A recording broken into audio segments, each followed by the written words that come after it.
हुई तेरी दीवानी। एपिसोड 390। कश्मीर की खूबसूरत वादियाँ। अब तक आपने पढ़ा कि महिका ने फिर से शांति से कहा, काकी आपसे मैं पहले भी कह चुकी हूँ, आपको मुझसे कुछ भी कहने के लिए हिचकिचाहट की ज़रूरत नहीं है। मैं एक बात को बार बार नहीं कह सकती।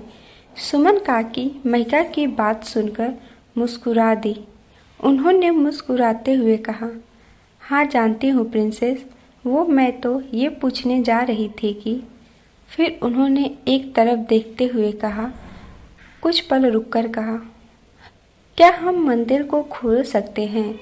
ये सुनकर सब सुमन काकी और महिका को देखने लगे। अब आगे। सुमन काकी की बात सुनकर महिका ने एक नज़र उस मंदिर को देखा जिसको उसकी मम्मा दिन रात सजाकर रखती थी और वो हमेशा अपनी मम्मा के पीछे पीछे रहती थी।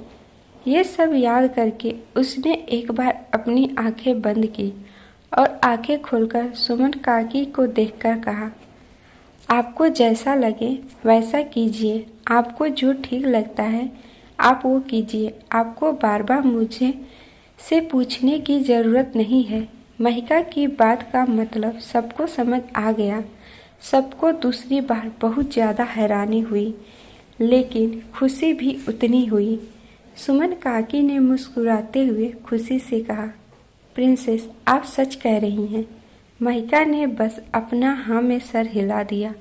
वहीं ताहिरी ने वैभव के कंधे पर अपनी कोहनी टिकाते हुए महिका को देखते हुए कहा, आखिर इससे हुआ क्या है? कभी कभी इसे देखकर लगता है कि ये वही महिका सिंह है जो हमेशा सिर्फ अपने बारे में सोचती थी, जिसे किसी से कोई मतलब ही नहीं था। लेकिन कभी कभी इसे देखकर लगता है जैसे इसमें कई चेंजेस आए हैं। तुम्हें ऐसा नहीं लगता?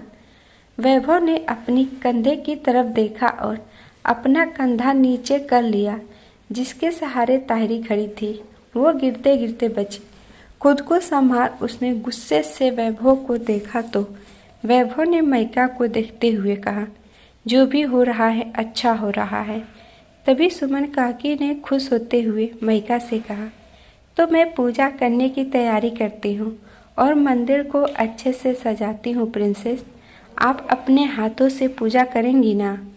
इतना कहकर वो खुश होकर महिका को देखने लगी। उन्हें यही लगा कि जब महिका इसके लिए तैयार हो गई तो खुद पूजा करने के लिए भी मान जाएगी। लेकिन तभी महिका की बात सुनकर वो मायूस हो गई और सब लोग भी। ताहिरी ने एक अफसोस भरी आवाज़ में कहा, ये कभी नहीं बदलेगी। लेकिन तभी उसे महिका की एक बात सुनाई दी जिसे सुनकर उसकी सांसें ही रुकने के लिए तैयार हो गई। महिका ने सुमन काकी को देखकर मुस्कुराते हुए कहा, फिक्र मत कीजिए, मैंने आपके भगवान से कुछ मांगा है। अगर उन्होंने मुझे दे दिया या जिस दिन मुझे ऐसा लगा कि मुझे मेरे हिस्से की सारी खुशियाँ मिल गई, उस दिन मुझे ये लगा कि मेरे साथ असल मतलब में सही हुआ है, तब मैं ज़रूर खुद इनकी पूजा करूँगी और खुशी खुशी करूँगी। महिका की ये बात सुनकर सुमन काकी के चेहरे पर अजीब से भाव आ गए।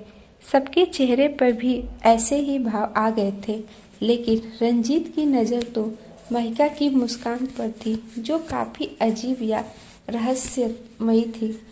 महिका अपनी बात कहकर वहाँ से जाने लगी कि तभी रंजीत ने कहा, आखिर मांगा क्या है तुमने? सब कुछ है प्रिंसेस तुम्हारे पास। रंजीत की बात सुनकर महिका एकदम रुक गई और सब लोग बस महिका को देखने लगे। इतनी देर से ताहिरी अपने सांसें रोके खड़ी थी।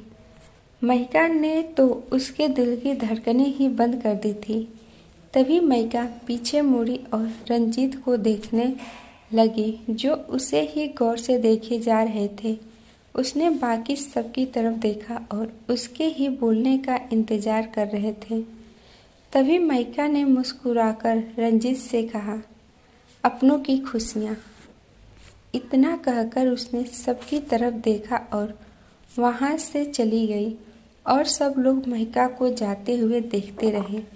वासु ने अपनी ठोड़ी पर हाथ रखते हुए सोचते हुए कहा, क्या दी ने सच में ऐसा कुछ मांगा है?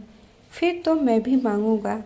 सुमन काकी ने प्यार से वासु के सर पर हाथ फेरते हुए कहा, हाँ चलो, और आपको ये जगह घूमना भी है ना? वासु ने खुश होते हुए कहा, हाँ। फिर उसने ताहिरी से कहा, दी आप चलेंगी घूमने? ताहिरी जो अभी भी महिका की बात को सोचे जा रही थी, वासु की बात सुनकर वो अपने होश में आते हुए बोली, हाँ क्यों नहीं, चलते हैं। इतना कहकर वो उस ओर देखने लगी जहाँ महिका गई थी। उसके चेहरे पर कोई भी भाव नहीं थे। कुछ दिनों बाद ताहिरी एक जगह पर मौजूद थी और वो बहुत ज़्यादा हैरान नज़र आ रही थी।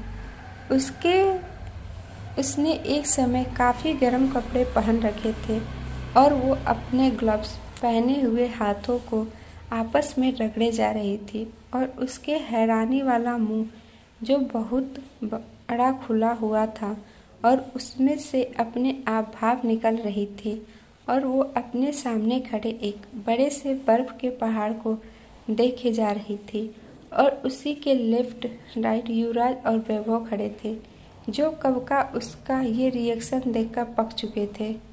वैभव ने चिढ़ते हुए कहा, क्या तुम अपने मुंह को बंद करोगी या एक बर्फ का गोला बनाकर मारूं? ताहिरी ने हैरानी से चिल्लाते हुए कहा, अपने आसपास हर जगह बर्फ को देखते हुए कहा, क्या कोई मुझे ये बताएगा कि हम इस वक्त कश्मीर की वादियों में क्या कर रहे हैं? क्या हम लोग यहाँ छुट्टी मनाने आए हैं? लेकिन किस चीज़ की छुट्टी?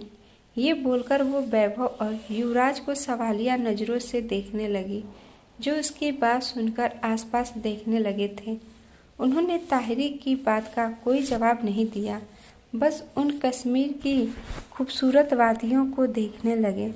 हाँ, वो तीनों उस समय इंडिया की सबसे खूबसूरत जगहों में से एक जगह कश्मीर में मौजूद थे।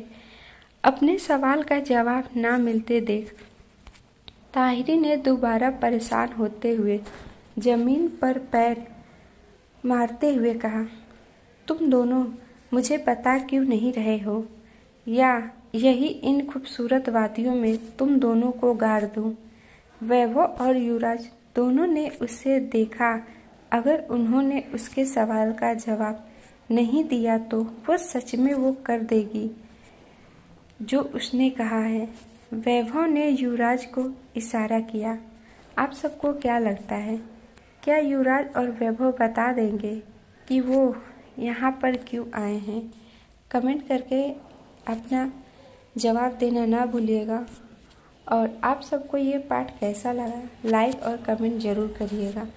जिन्होंने भी हमारे चैनल को सब्सक्राइब नहीं किया है, प्लीज़ आप सब सब्सक्राइब कर लीजिएगा। 95% से ज़्यादा लोग हैं जो वीडियो देखकर चले जाते हैं बट चैनल को सब्सक्राइब और शेयर नहीं करते। प्लीज़ आप सब सब्सक्राइब और शेयर कर लीजिएगा, क्योंकि आप सबके सब्सक्राइब और शेयर से हमें मोटिवेशन मिलती है स्टोरी को आगे कंटिन्यू करने के लिए। प्लीज़ आप सब सब्सक्राइब शेयर कर दीजिएगा और जिन्होंने भी सब्सक्राइब किया है उन्हें तहे दिल से धन्यवाद। मिलते हैं नेक्स्ट एपिसोड में, तब तक के लिए bye bye and take care.